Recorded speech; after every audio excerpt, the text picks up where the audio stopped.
Once a parking lot, this crematorium is now the final destination for hundreds of victims of COVID-19.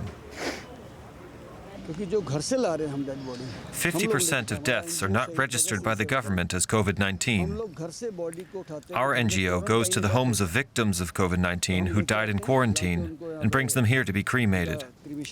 The government only counts COVID-19 related deaths of victims who die in a hospital, and all others are unaccounted for.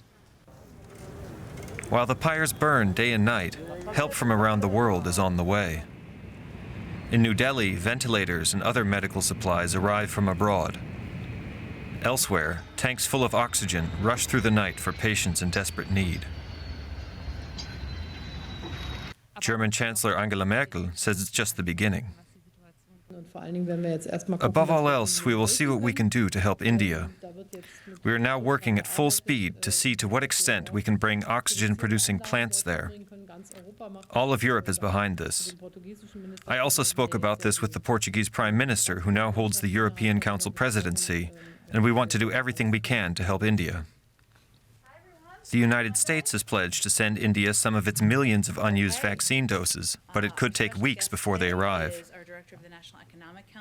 Just to be clear, right now we have 0 doses available of AstraZeneca. We're talking about what the FDA needs to go through a review, right, to ensure the safety and it's meeting our own bar and our own guidelines.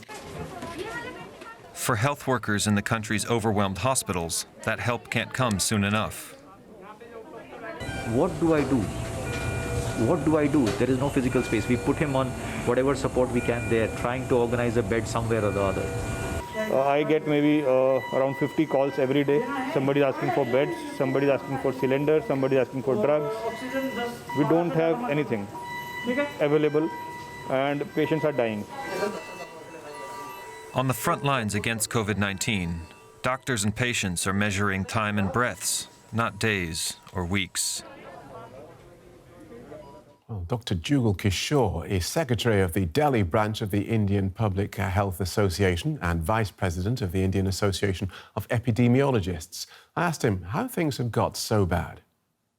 Actually, India is second largest country in the world as far as the population is concerned. And even if you say, 17.6 million people have suffered from this COVID, and we have only just 0.2 million deaths.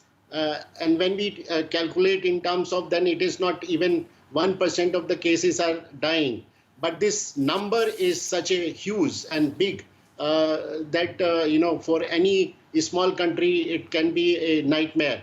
So when it comes to number, then I think India is, top in the list. And very soon we are going to, actually we have already has the highest record of the everyday cases. 0.3 million, like in 3 or 4 days, we have 1 million cases. So because of this, we have exhausted all our resources.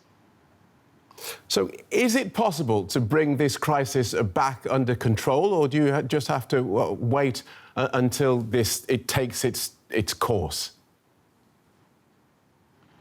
According to our predictions, it is soon going to be under control because large number of patients, almost I think 70% or 75% of the total population is going to be suffering from, and they will be developing towards the herd immunity. So in some states like the Maharashtra and Delhi, we have reached to the highest peak, and now the number of cases start decreasing.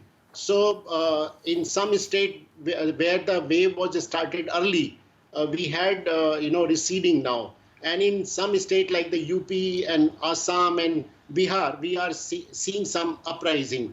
But at the national level, it is now, almost I think we are reaching to the highest peak. All right. Thank you for joining us, Dr. Jugal Kishore from the Indian Association of Epidemiologists. Thank you.